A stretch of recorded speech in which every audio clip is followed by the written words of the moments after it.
So a recession is coming. What we know is the stock market is selling off. Economists are predicting that inflation will hover over 7% for many more months. The job market is extremely strong, and the Federal Reserve has taken aggressive action off the table. All of these things combined with consumer sentiment and consumer spending, this is going to put the United States into a recession. This is going to happen within the next year, and this is going to cause a lot of people to panic. You're already seeing the stock market is selling off. We are 6 weeks in. We keep seeing the Dow drop every single week. This is not good. But not only that, you're getting articles like this that say a recession may be around the corner. Don't panic. We see a big recession in the making. Top CEOs are fearing the worst in Europe. The Fed could have trouble avoiding a double dip recession. The recession is coming and CEOs feel fine. And former White House economist warns of severe recession amid tech-led sell-off. All these are very, very hard to take. We're looking at these and we're thinking, well, what can we do? Now, normally I try to warn you on what's coming. I think I've done that over the past few weeks, even over the past couple months. But today, I want to give you some actionable advice on steps you can take to be ready. So, let's begin. Now, one thing I can tell you, during a recession, it doesn't matter if you are lower income, middle income, or you are one of the wealthy, you will be impacted. The lower income families are going to have a tough time because food is going to be more expensive. Things are going to be tougher to come by, right? You're going to have a tough time.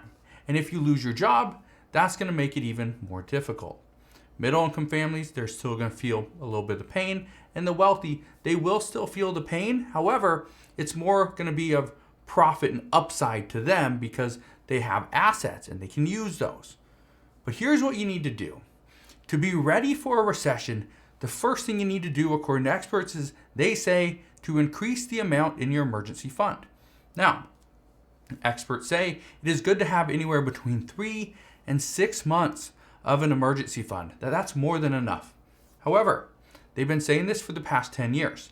Now, some experts are saying that you need to have an emergency fund anywhere between 6 and 9 months. And if you can go to 12 months, that's even better because we could see a prolonged recession.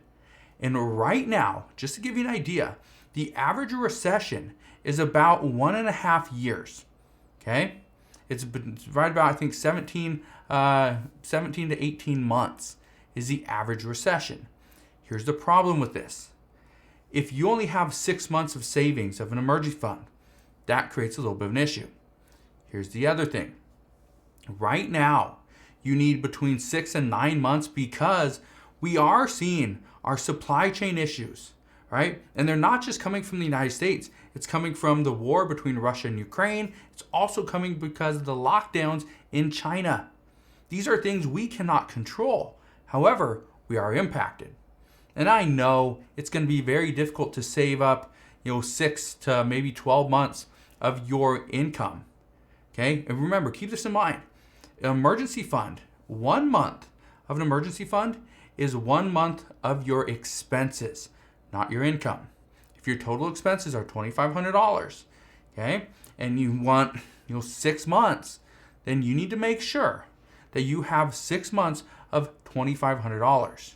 Okay? Make sure. Okay? Do not mess that up. I know a lot of people that don't actually have any money saved up. They live paycheck to paycheck, and they are extremely worried if we do go into a recession. Now, I know it's difficult, so let's dive into the second piece of advice that experts have. That is to find ways to make extra money.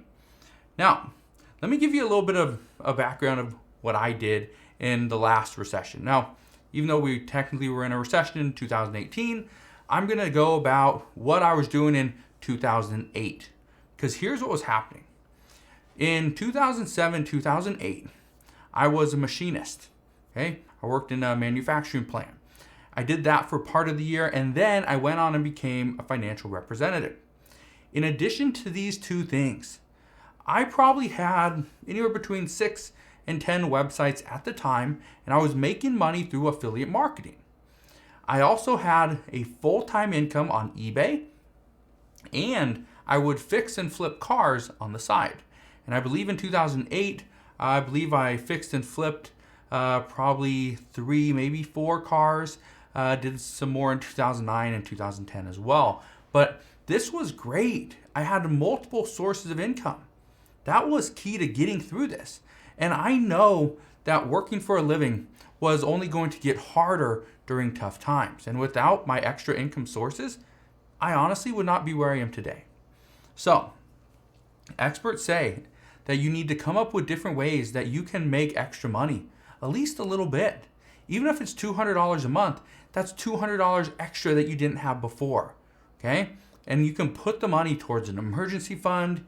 You can put it towards paying down debt, right? Which is another great option, which is actually my next piece of advice, is to pay down debt. One of the reasons Americans live paycheck to paycheck is because their expenses are way too high. If you can pay down your debt, then you can use that extra money to help eliminate some of your monthly expenses, right? And I know there's multiple different programs out there. Dave Ramsey has one. He calls it the debt snowball. And what he says is to start with your lowest balance. No matter what the interest is, start with your lowest balance, pay that off first. Because mentally, you're gonna be like, okay, I got that paid off, it's gone, so you feel like you have a win. Now, other financial experts say, don't pay off your lowest balance, pay off your highest interest account first. And do that especially when our Federal Reserve is gonna be raising rates. As they raise rates, your interest on your cards or your accounts are likely gonna go up. So, both of these methods work. Just find out what works best for you. Now, the next thing that experts highly recommend is to go over your current portfolio. If you have investments into things that don't make sense during a recession, then consider changing them. Some of the things that don't make sense during a recession is people do not, or technically in a recession, you're not spending as much money, right? Or at least businesses aren't making as much. So what's happening is people are usually not going on vacations. They're not buying new wardrobes. They're not renovating their homes, things like that. So maybe you don't invest in Nike. Maybe you don't invest into American Airlines. Now, that's an option. But again, during a recession, it's also a great time to buy stocks and real estate that's undervalued before they eventually go back up. So take the time, go over your portfolio and figure out where can you take some risks, where should you take some risks off the table, right? And reevaluate your situation. Now, if you're not sure how to invest in a recession or even how to invest in general, first off, I'd recommend you listen to people that have been there. Okay, watch YouTube videos, go and read articles, right? Maybe listen to somebody on TikTok or something, who knows? Take what they say, okay? Take what they say and then figure out, okay, now how do I go find a financial expert locally that I can talk to, okay? Because again, don't take advice just for the sake of taking advice from somebody on YouTube, even me, okay? Being 100% honest. Take what I say. Again, I'm not a financial expert. I'm not trying to give you financial advice. Take what I say and be like, okay, I think I get what you're saying. Now I'm going to go talk to my financial expert and I'm going to see what he or she says. And then, because they would know my situation much better, right? That's what experts recommend, is to talk to somebody. Talk to somebody that's been there, that knows what to do, because that's going to put you in a better situation, not only during a recession, but after as well. Now, here's something that I firmly believe, okay? This is something I firmly believe. And this is the next piece of advice, is to invest in yourself. And I say this for one main reason. In 2020, when the economy was shut down and people were told to isolate in their homes for just 2 weeks, I told people to invest in themselves, to get online, start a business. I said, take an online course. Go to udemy.com because these courses are good, but they only cost like 10 to 15 bucks. I said, learn a new skill, learn to code, learn marketing, learn sales. Do whatever you can and improve your resume over the next 2 weeks. Because once the economy opens back up and we're ready to go, you can then be like, oh, look, boss, look what I know how to do now. And guess what? You can command more money. Because during a recession, this is the ideal time to improve your skills so that once the recession is over, you can find a better paying job or even scale your business. Remember what I said, the average recession only lasts for 1.5 years. So that means you have time to learn a new skill, start a business, take a course, right? And improve your resume. You can do all that. Now, the key to making it through a recession is to just being prepared. And the best time to prepare for a recession is before the recession even starts. Now, you may be a little bit late. The recession may already be here. We've already had 1 quarter of a negative GDP. The expectation is, chances are, we're going to have a second quarter in just a couple months. So, chances are we are in the middle of a recession right now, but just understand the recession is coming. We do not know how long it's going to be. We don't know how severe it will be, but I do know that these 5 steps will help you to be ready in the future. So, if you have any questions whatsoever, please ask your questions down in the comment section below. Again, I just want to thank you guys for watching. Have a wonderful rest of your day. Consider subscribing, and I'll see you guys on the next one.